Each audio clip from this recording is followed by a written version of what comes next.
Hello and welcome to the world as we see it.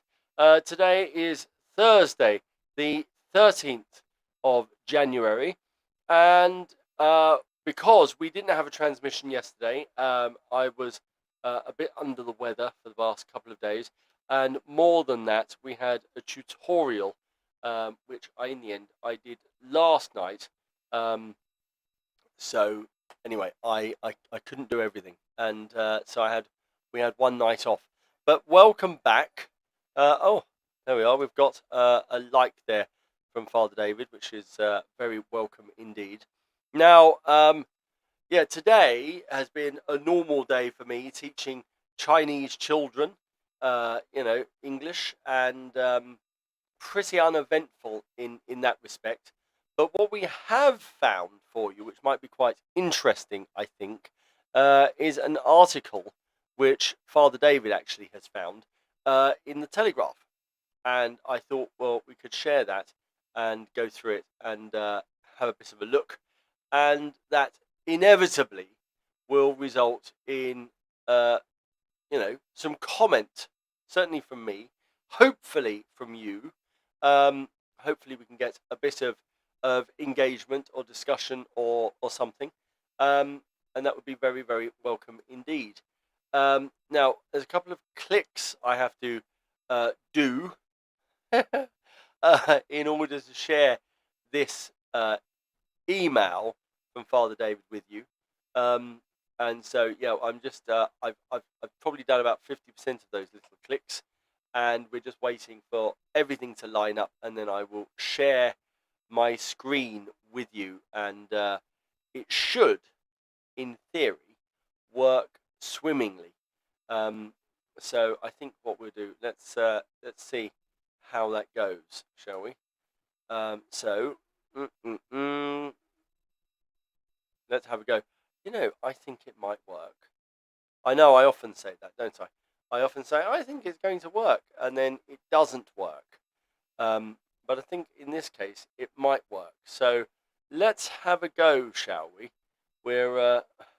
We will press the transition button now, and as we do, there we are.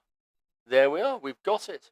We've got the article, and it's called "The Great British Church Divide," and it says, faced with dwindling congregations and crippling costs, places of worship are forced to think outside the box to attract newcomers. Now, I think that's a very interesting idea. What do we have to do in order to get more folk through the doors? And, to some extent, I kind of think, well, we need to stick to what we're doing because people know what they're going to get. It's a bit like the old Ron Seal advert. It does exactly what it says on the tin. At the same time, I think we do need to recognise that times are changing, and that creates fresh demands from those who might otherwise stay away from the church, those people who we need to come in the door. So it's very interesting. This is a very good article, very apt for us. Where we are in Thailand, we don't have a very big congregation at all. And we do need to think. A lot of that's to do with COVID, so it's not necessarily to do with what we are doing inside the chapel.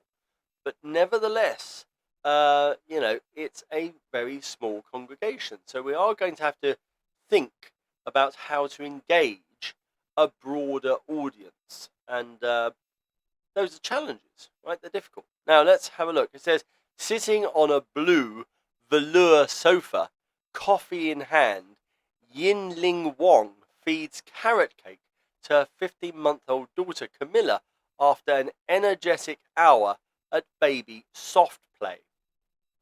Wow. Okay. So, songs by Wham and Mariah Carey fill the air.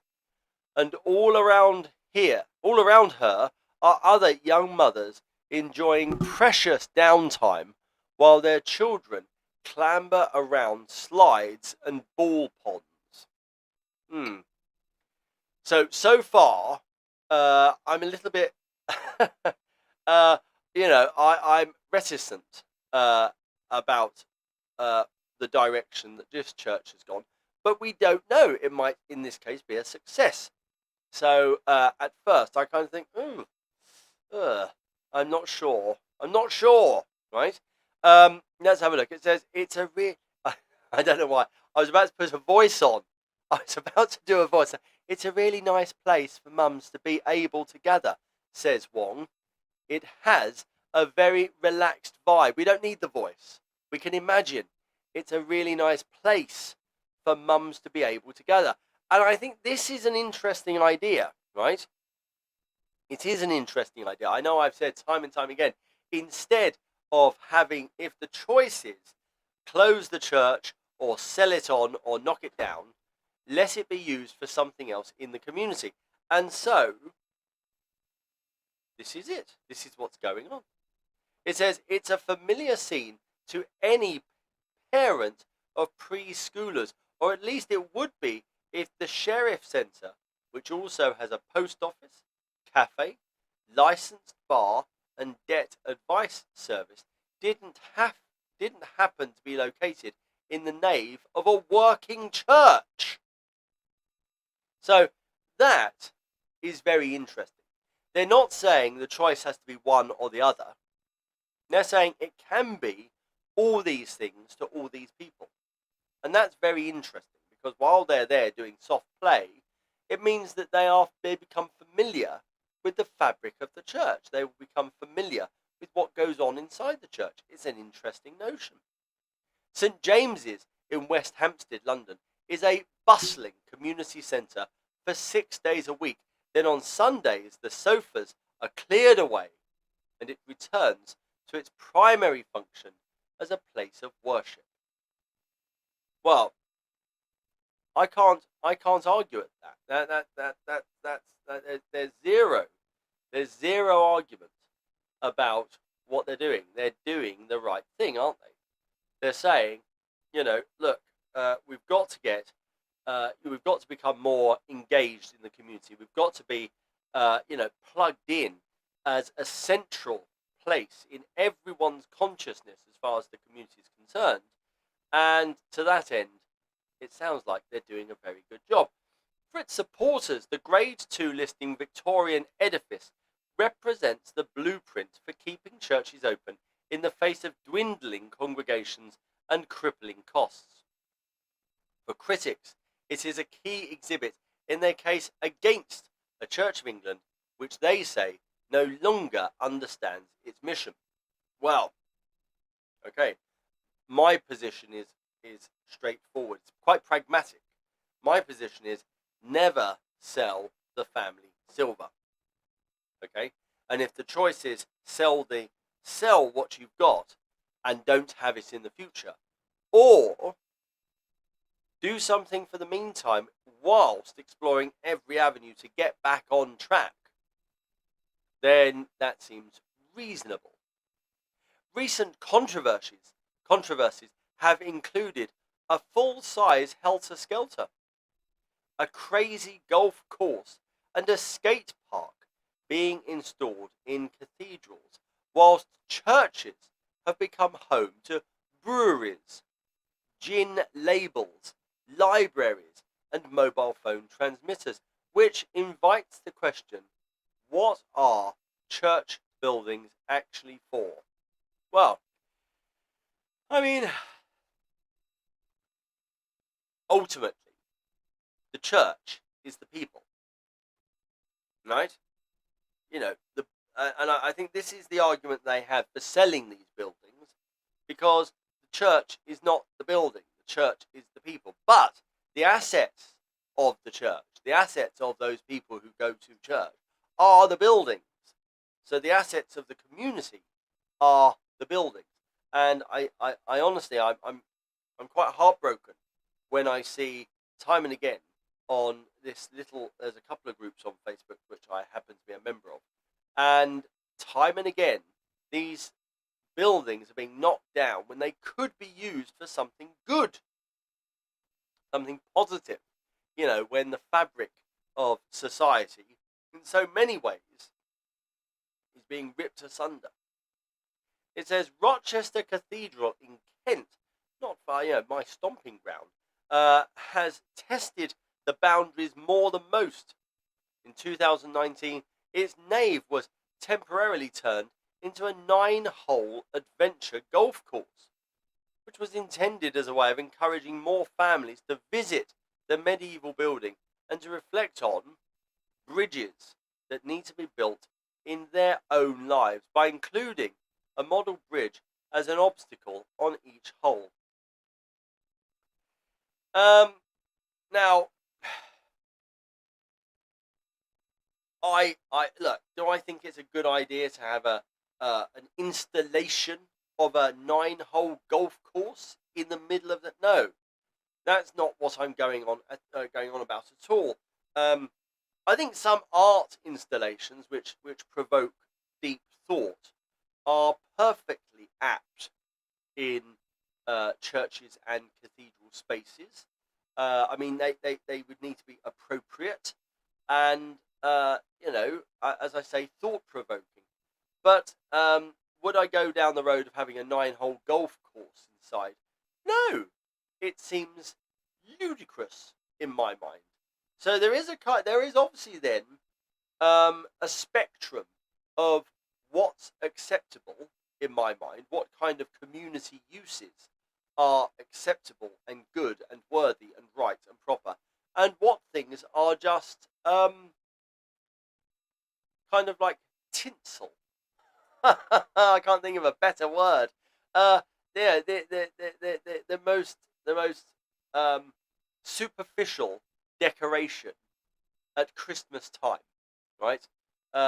So a blow up Santa, I've seen numerous blow up penguins and blow up snowmen, and I just think that what's going on, the message of Christmas is lost when you have a blow up penguin somewhere on the front lawn. In this case, they've missed the point. A 9-hole golf course is not the thing that's going to raise the number of people who come to church week after week after week after week. Not necessarily on a Sunday, but who use the fabric of the building to improve their lives and then associate the church as part of that. Now, one bishop from a different church suggested at the time that it was born of desperation and a serious category error to think people could be tricked into a search for God by playing mini golf. Well, I would agree. There's a picture of it. And, I mean, it's ghastly, isn't it? Look at that. Look at that. I mean, I don't know. I'm very keen to know if it works. Let's find out. It says the 9-hole adventure golf course in Rochester Cathedral, which was built to encourage worshippers into the nave. I'm almost speechless. This is that's not what I mean by providing a service to the community, right? That's very strange. Simon Lace, the cathedral's chapter clerk, remains unrepentant.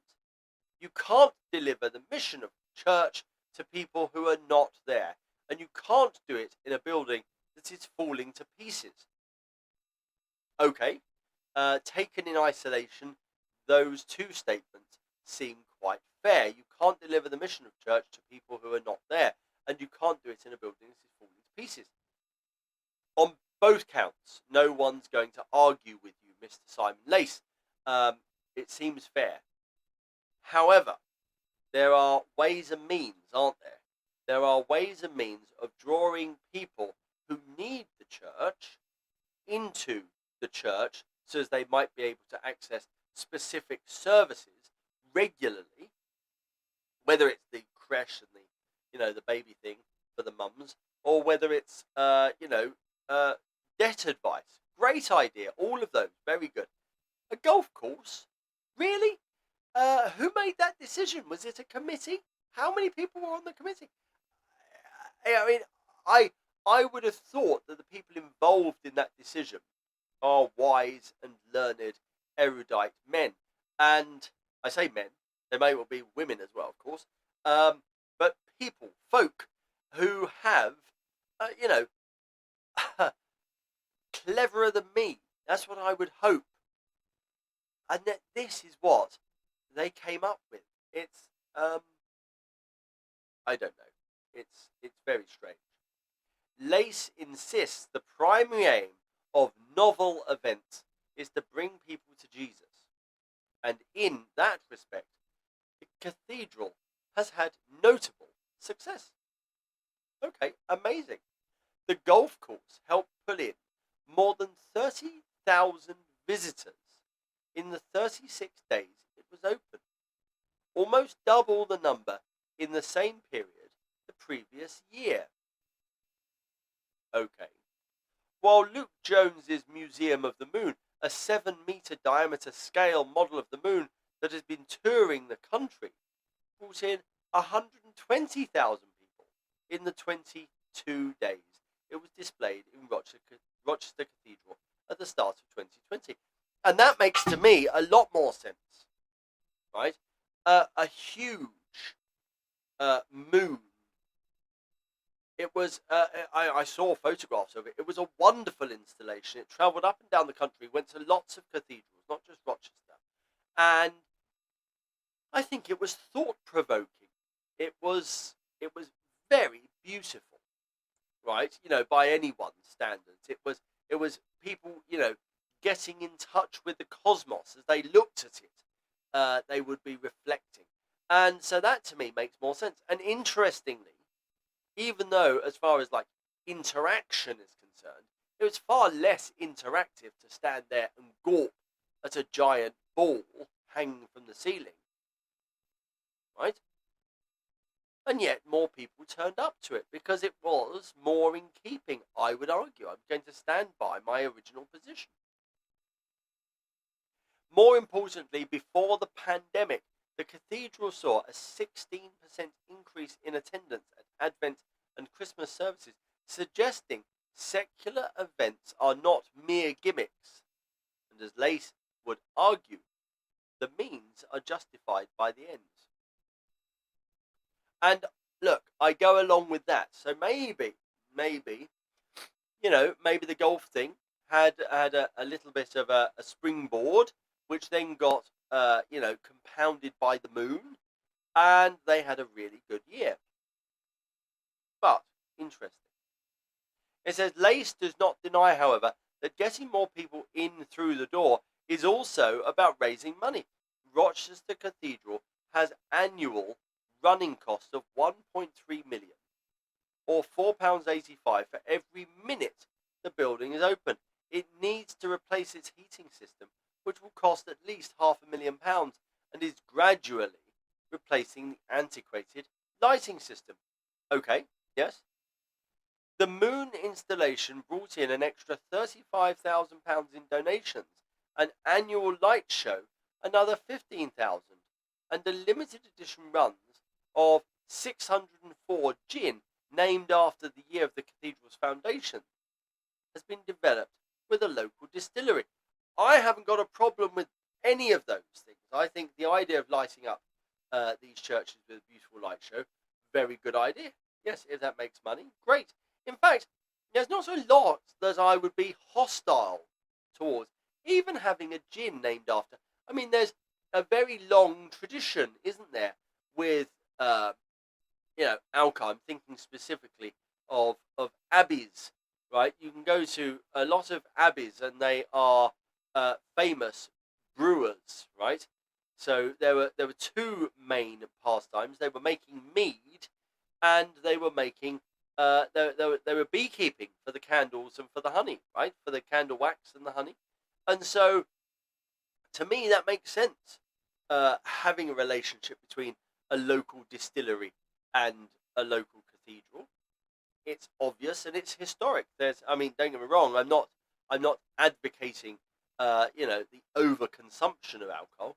What I'm saying is, it makes common sense, and if that brings in £15,000, that's not to be sniffed at. That's a good sum. Selling at 39, let's say £40 a bottle, it will raise an estimated £4,500 for the cathedral, which is not the first to add gin to its cocktail of fundraising initiatives. Blackburn, Bristol, Portsmouth and Ripon cathedrals have all done the same. Okay, so there's precedent there, and the fundraising managers of these different cathedrals have got together and said, this worked for us, why don't you do the same? Good. These are useful sums for us, says Lace. It's always a struggle financially, and we don't want to charge for admission like some cathedrals do. But it's all really about trying to buck the trend of dwindling admissions. We said at the outset that this wouldn't be for everyone, and we understand if people didn't like it, but we wanted to try something new. Now, let's give them credit for something here. I've just read that. They don't charge admission, right? Now, excuse me, I've got a dreadful cold. Been sneezing, coughing all day. Now, they don't charge admission. I think that's essential, right? I think selling tickets to go into a church is outrageous. I understand they've got lots of costs, but there are other ways, like these guys are doing, quite imaginatively. I mean, I don't like the golf thing, but if it brought the cash in, who can argue, right? So, let's have a look. Dr. Michael Nazir Ali was the 106th Bishop of Rochester from 1994 to 2009 and does not approve of the cathedral he once stewarded being used as a mini golf course. Well, it's my least favourite option so far, I tell you that. There is a proper secular loose use of churches and cathedrals for concerts of an appropriate kind, for example, or for art exhibitions. Agreed, he says. But in the end, churches and cathedrals are places of reverence for worship and for prayer, and the people want them to remain that way. Well, the people, if they're willing to pay not to have a 9-hole golf course or whatever activity going on in the church, need to come up, they need to stump up the money, right? And if they're not, if there's a hole in the budget, and if that means that things like electrical installations can't be paid for, we have to be imaginative, right? We have to look and see, okay, what's going to work? And if, as in the case of golf and the moon, there is a 16% increase at the number of Advent and Christmas services, then there is a good beneficial knock-on effect. It may not be, correlation isn't always causation. Those people who came to the church for Advent and Christmas may not be the same people who came for golf. But the marketing effects, for example, of the golf and the moon on social media and all those other ways of people getting the message out may have indirectly resulted in the 16%. Certainly there was a jump in attendance. We can't argue with that. Those are the figures. So I understand his reservations. I have my reservations as well when it comes to this golf course. I think it looks horrible. However, it obviously worked for them. If you use them, this is the Bishop, Dr. Michael Nazir Ali going on, if you use them for irreverent and frivolous things like golf courses and helter-skelters, then people can't use them to be quiet, to reflect, meditate, pray, and feel God's presence. So, this is interesting because I can see that we've got a picture here of precisely that. I can see a helter-skelter, which is, I mean, it's very, very strange, isn't it? I don't know what to say about this. My immediate reaction is one of discomfort. But let's see what it says.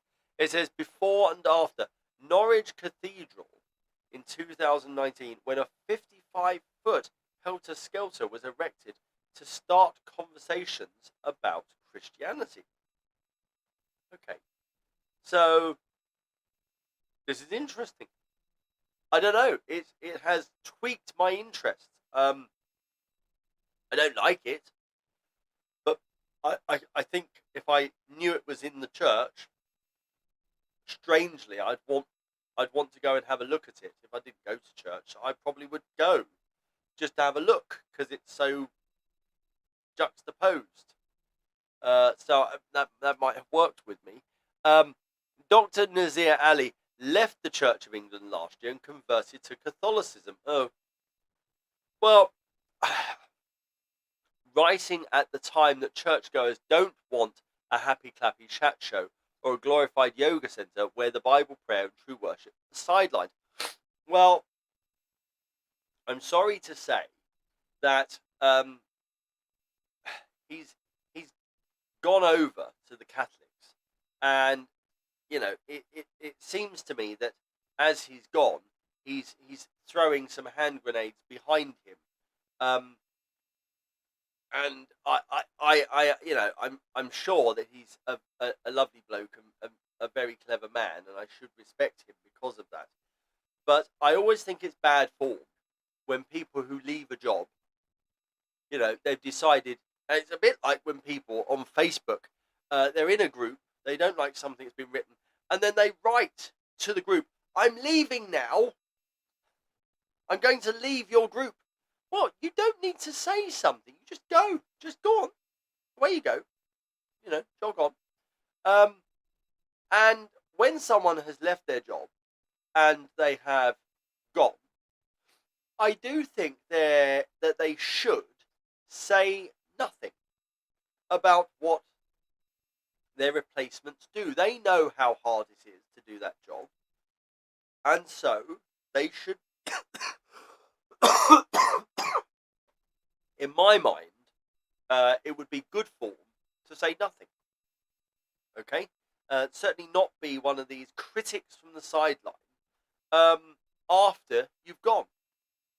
Right? So that's just my position. I think it's bad form.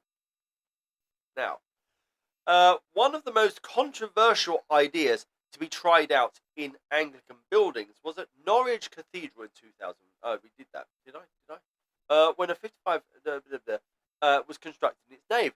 It was described as an opportunity to start conversations about Christianity by enabling visitors to get closer to the roof bosses in the Norman building. Okay. I mean, it sounds like a bit of a gimmick, but I would like to know what impact that had. Right? Let's see what it says. It says, while some dismissed it as a tacky gimmick, yes, that's my first reaction, the cathedral's canon, Andy Bryant, insisted the 11-day spectacle was a success, and that most critics were, ultimately, won over.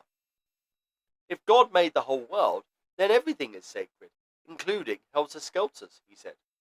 So when you bring in anything, you're bringing in God. Well, I mean, really? I remember many years ago, and I'm sure some of you are viewing right now, will remember a Turner. It's either in the Tate or the Turner Prize, and they had canned feces.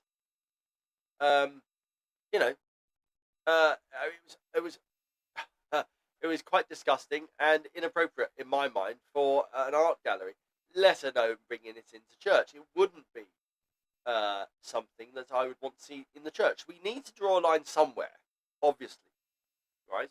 It depends on what the project plan was and how they hope to impact, their numbers, and the numbers won't lie. So it's okay to say it was a success. They're not backing up their success with the numbers like Rochester did. Rochester came out with specific numbers. So, I was mildly, the numbers won me over with the golf course. I didn't like it, but we can't argue with facts. This one, there are no numbers. So let's have a look. It says, for me, the success of the project was in the conversations we had with people about what the Bible stands for. It was never about increasing numbers or increasing income. So this wasn't about quantitative data collecting. This wasn't about a measurable outcome. This was something which was qualitative, about conversations about God. And I suppose, in my mind, if that objective was met, and if they could say, yes, our staff or people on hand, had 300 additional conversations about God, than any other 11 days in that year, then that could be a success. It depends on the numbers. So let's have a look. Cathedrals can make money from tourism and property. 40% of Rochester Cathedral's income comes from its property portfolio. Mostly, I think, probably to do with shops in the high street, I'm guessing. Right. But for parish churches, new sources of income can make or break their survival. It's true. Of the 15,500 Anglican parish churches, more than 12,000 are listed buildings.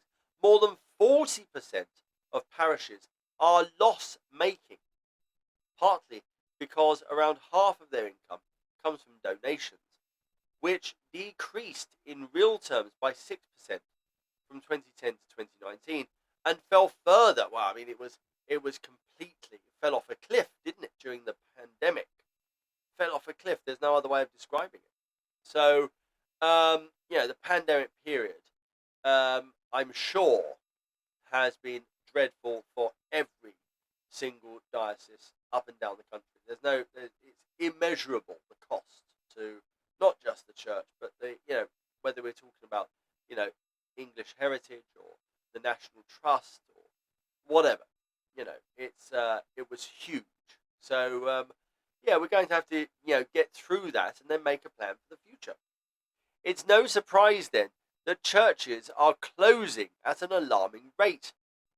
A total of 423 churches were forced to shut within the same 9-year period, and almost 1,000 closed between 1987 and 2019, according to Church of England data, leaving the total of remaining churches around 15,496. The sheer number of closures is, said one senior Anglican priest, shocking. It is shocking. And to my mind, it's not just shocking, it's an outrage. It's wrong.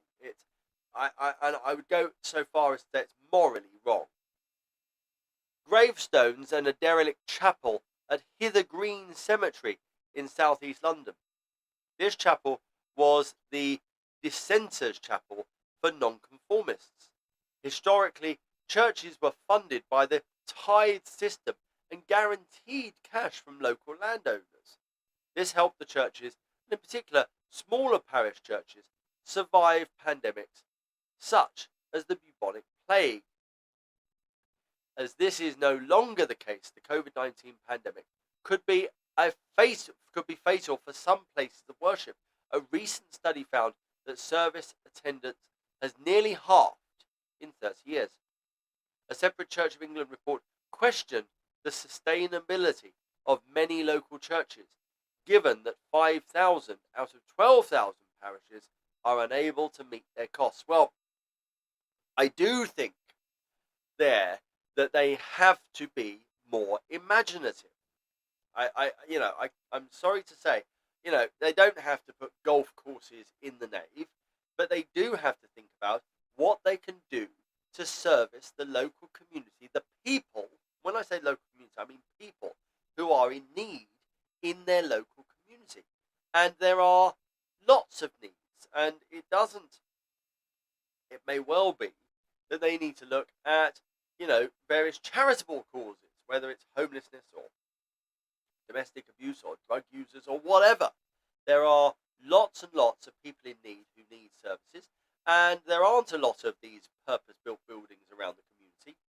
Community buildings where you can open the doors and there are toilets and running water and such.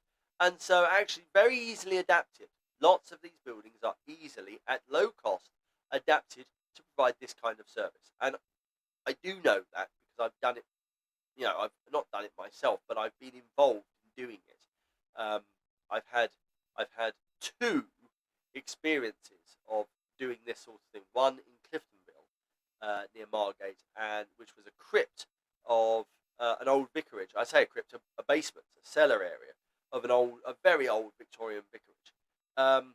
And then another one was a similar situation. It was a crypt of a church in Dover, which we were going to have as a drop-in centre. So anyway, there we are.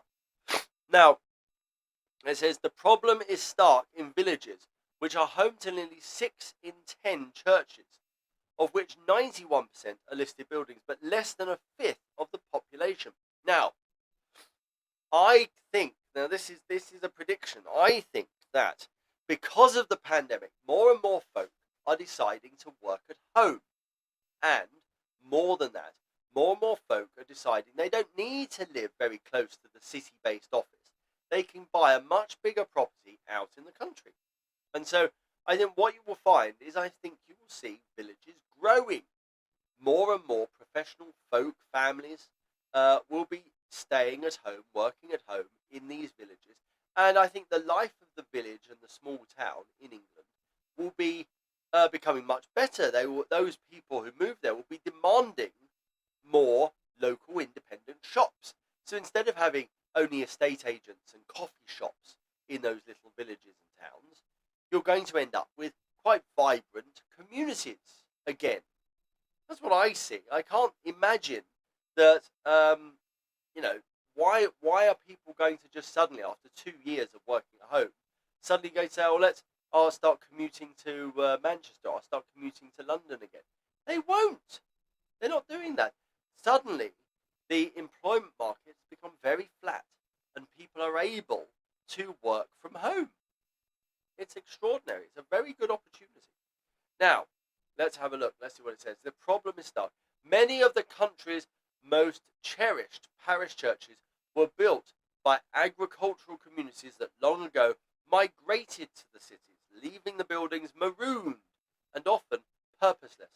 Dozens each year are deconsecrated and turned into homes. Again, tragic. And while a building of a given size will cost the same to maintain regardless of where it stands, donations vary wildly by region. In the Diocese of London, weekly planned donations are on average £25.20 per giver, compared with £8.10 in the Diocese of Lincoln, at the bottom of that scale. Well, that's very sad, but that is a tough reality. There's not a lot to say about that. There's nothing we can really do to fix that one, apart from the prospect that with folk able to, work remotely, the salaries they will be demanding, one would hope, would increase. Parish churches do not have the vast open spaces of cathedrals to be able to house grand projects, or a Diplodocus skeleton, another of Norwich Cathedral's recent attractions, meaning they are in part restricted to more traditional fundraising methods like summer and Christmas fetes. That is starting to change, though. And I would agree. I think, of course, that's very blinkered to think that's all they can do. When the government asked the former JP Morgan Vice Chairman Bernard Taylor to conduct a review of the sustainability of English churches and cathedrals in 2017, he reported that they would need to maximise opportunities to generate additional income. Well, I'm not sure they had to ask the former JP Morgan Vice Chairman Bernard Taylor. They could have just telephoned me. I would have told them. His panel recommended opening up church buildings for wider community use. Ha! Really? Okay. And stated that the long-term survival of church buildings requires a change in the way many communities regard these buildings. Again, it's amazing. It's as if I could have said that. That's something I've said. Part of the purpose of the review was to find ways of reducing government subsidies to churches, which rose to £90 million in 2016. But Taylor made the point that when a church building is widely used for a variety of purposes, a much wider cross-section of its community has a sense of commitment to its survival. Absolutely. Engagement, emotional investment. Absolutely.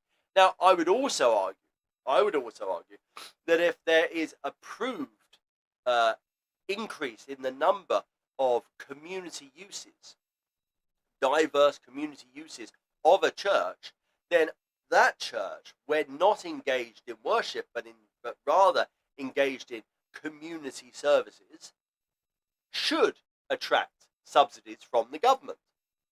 When it's undertaking secular activities, it should be able to attract that kind of secular funding, which otherwise would go to other community centres, right? Community centres which cost millions and millions and millions of pounds to build. So it would be cheaper. You don't have to build the fabric of the building. You just pay for some service. You pay for some staff. You pay for some inputs. Now, the determination to keep these buildings open and active needs to be owned by the wider community, not just the local worshipping community. Very good. So that more people make use of them and feel invested in their future. Absolutely. Agreed. 100%. Absolutely. Yes. Visitors to St. James's Church in Hampstead can visit a bustling post office or sip coffee in the nave. His description perfectly fits St. James's Church in West Hampstead and its symbiotic relationship with the Sheriff Centre. Jane Edwards, director of the Sheriff Centre, a name that comes from the road on which the church stands, has run the project since it opened in 2014, having been asked by a previous vicar to help out because of a background in managing charity projects. A table near the font serves as her office, where she explains how the idea came about. The post office in West Hampstead closed in 2012 because the postmaster retired. The vicar thought the church could accommodate it, and a cafe, and he wanted to provide free debt advice as a service to the community. Well, that's genius. Very good. Edwards knew that to make the venture financially sound, a third element would be needed, and suggested the soft play area, called Hullabaloo, and now takes up most of the North Aisle. Well, I think it's a great idea. I do. It is so popular that 2,000 people use the post office each week, with around 150 people visiting the soft play area and cafe every day. The centre, a registered charity, pays an annual licence fee of £12,500 to the church and covers all of the building utility bills, as well as half of all capital spending costs, which will soon include more than £250,000 for major roof repairs. Edwards is not religious, but her ambitions for the community centre are strongly aligned with the church's desire to be a force for good. Next to the cafe is a store filled with free food, which has the twin aim of reducing food poverty and food waste. Donations come from businesses and individuals, and anyone can help themselves. It's not a food bank, Edward stresses, because there are no referrals. We don't ask questions. If someone well-to-do takes a couple of loaves of bread, we assume they are doing that to take them to someone who needs them. Customers at the cafe can also pay for an extra hot drink to be left in the till, so that homeless people can get free tea and coffee as well as picking up food. The church remains open at all times for prayer, and Edward says that from time to time we do get people come in and say, this is not right, but they are very much in the minority.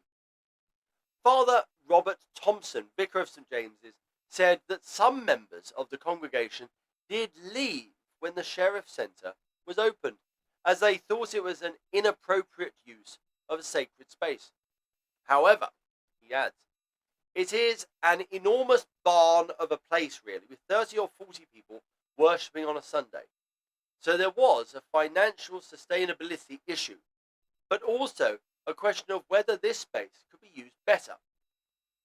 And I agree with him. If the choice for those 30 or 40 people was, this place is going to be sold as a house on the open market, and we're going to close it as a church, because ultimately that's what would happen to a lot of these churches, or we can do this, and you still have your church in the community, and a lot more people are benefiting because of the church, I think that's, it sounds to me like a partnership made in heaven. It says symbiotically aligned. It is. They both need each other. Father Robert Thompson of St. James's says some members of the congregation did leave. For Yinling Wong, who is a Christian, a multi-purpose church makes perfect sense.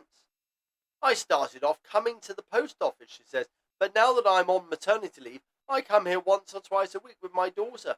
It's difficult to go to a restaurant or cafe with children if you want to meet other mums. But here, they, children, run around and you can spend as long as you want. Above her head is a gilded portrait of the Archangel Gabriel, and on the altar brass, candlesticks and a crucifix are within toddler's reach, separated from the sofa only by a single carpeted step. You can't forget that it's a church, Wong added. I did think it was a bit odd when I first came, but it's a great way to repurpose a building that would otherwise be empty in the week. Dr. Gavin Ashanden, former honorary chaplain to the Queen, would almost certainly disagree. Although he is not completely against the principle of churches being multi-use, he believes that the age and history of the building should be a determining factor, with the oldest and most atmospheric kept as they are. And again, these are lovely principles, but when, the chopping block is presented, and when somebody comes along and says, well, it's a lovely church, but there isn't the money, and we're going to have to sell it, as they have done, 1,000 times before, what are those principles worth if you haven't got the church in the community at all? So I'm afraid it's very sad. He says the categorization would surely apply to St. James's, built in 1887 by Sir Arthur Blomfield, architect of the Royal College of Music and Selwyn College, Cambridge, with stained glass windows by the Victorian master Charles Amer Kemp. There are some churches, especially older ones, where you are struck by the presence of God, and that is partly to do with the stones being steeped in centuries of prayer. That atmosphere comes at a price, and the price is not using the building as a post office or something similar. And I would agree, if that price is paid in terms of cash, so that the diocese and whoever the bean counters are, if they're happy, then of course, by all means, don't use it as anything else other than a place of prayer. But, when the pressure's on, when they're looking to the vicar to say, how are you going to keep the doors open? How are you going to fix the roof, vicar? Well, some of those principles are just going to have to be nudged one way or the other, aren't they? Dr. Ashanden converted to Catholicism in 2019 after concluding that the Church of England had given up on the fight for free speech. He accepts that this is a highly subjective test, but adds, I was the vicar of a church in South Croydon that was also used as a badminton court, and I had no problem with making my ugly building as useful as possible. I would have had a problem if they had done that with the beautiful medieval church down the road. So, Dr. Ashenden isn't in the job anymore, is he? He was the former honorary chaplain to the Queen, but not anymore. He's left that job and he's gone to the Roman Catholics. And it seems to me a bit like the former chap who had some issues. He was lobbing hand grenades into former jobs, the incumbent of his former job. I think it's just unhelpful noise, actually, then. So, he would have, had he have stuck it out and engaged in the debate and come up with other solutions. So far, he hasn't come up with other solutions. He's just come up with criticism. Yet those who built the medieval church may well have disagreed. According to Diarmaid MacCulloch, professor of the history of the church at Oxford University, using sacred buildings for secular purposes is a tradition almost as old as church itself. Ooh, this is a good twist, isn't it? What a good article. As long as churches have been the social gathering places in a community, from the late Roman period on, there's always been that element of using them for other things, he points out. If you go back to the 12th or 13th centuries, churches would have been used for drama performances. They would have had church ales. Thank you, I think I said that. Village meetings and so on, because it was the only big building with a roof on it. So they were very pragmatic back then. The ordinary people would be the ones pushing for the church to be used for other things, and it would be the hierarchy who were nervous about it. Whereas today, it's often the other way around. Communities in the Middle Ages even wanted churches to be used for football or other sorts of ball games. That's quite funny, isn't it? It says the Reformation turned the majority of the floor space into seating, putting the emphasis on listening to sermons. But medieval churches were more flexible. How interesting. Now, the very Reverend Adrian Dorber, Dean of Lichfield Cathedral and Chairman of the Association of English Cathedrals, agrees. The nave of Lichfield has always been used for community gatherings, he tells me. In medieval times, it was sometimes used as a moot hall and even for trials. So the naves of cathedrals have always had different uses. Dorber stresses that opening up places of worship to new uses is not all about getting more people to attend church or finding extra sources of funding, as he tackles the fundamental questions of what church buildings are for. This is not simply a transactional relationship between the church and the people, he said. It's about how the common good is served. During lockdown, for example, we were able to use our buildings as vaccination centres. There is a distinctive Anglican theology about the whole of life. We are as interested in the quality of someone's life as much as their prayer life.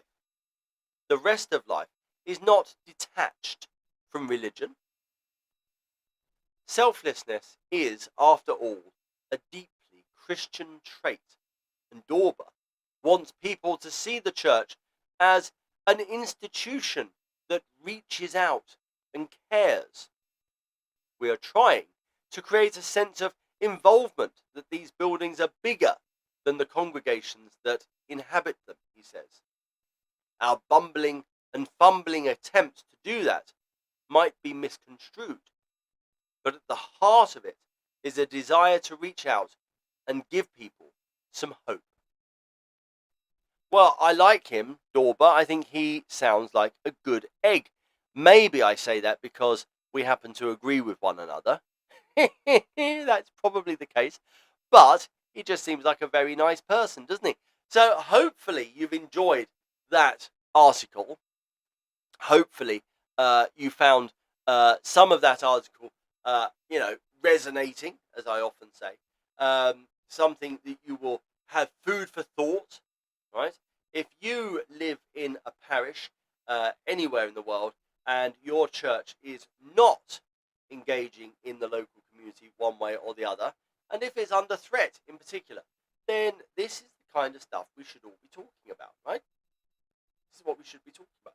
Now, ultimately, churches do need to somehow turn this very lumbering, very big, long ship around.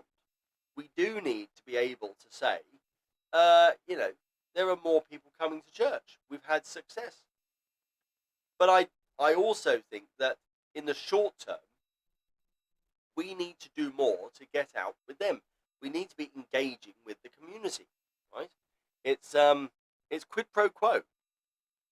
That's what I think. I think we have to do something for something. We're not going to be able to just sit back and do what we've always done and think it's going to work. Because we can see over the last 30 years that hasn't worked. So now, look, we've been chatting for about an hour. I've been chatting for about an hour. We don't have any comments on Twitch or on Facebook, very disappointingly. So I think it's time for the Lord's Prayer. So if you do want to join in, well and good. If you would rather not, then that's okay by me. In the meantime, for everyone else, let us pray with confidence to the Father, as our Saviour has taught us. Our Father, who art in heaven, hallowed be thy name. Thy kingdom come, thy will be done on earth as it is in heaven. Give us this day our daily bread, and forgive us our trespasses, as we forgive those who trespass against us. And lead us not into temptation, but deliver us from evil. For thine is the kingdom, the power, and the glory, forever and ever. Amen. Heavenly Father, at the Jordan, you revealed Jesus as your Son.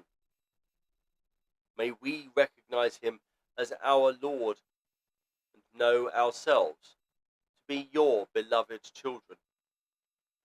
Through Jesus Christ our Saviour. Amen.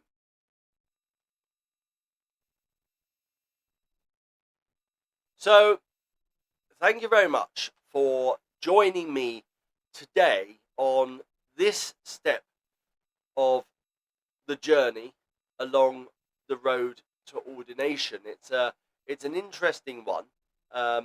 It's an interesting debate, this idea of using churches in different ways, which helps to ensure they stay open.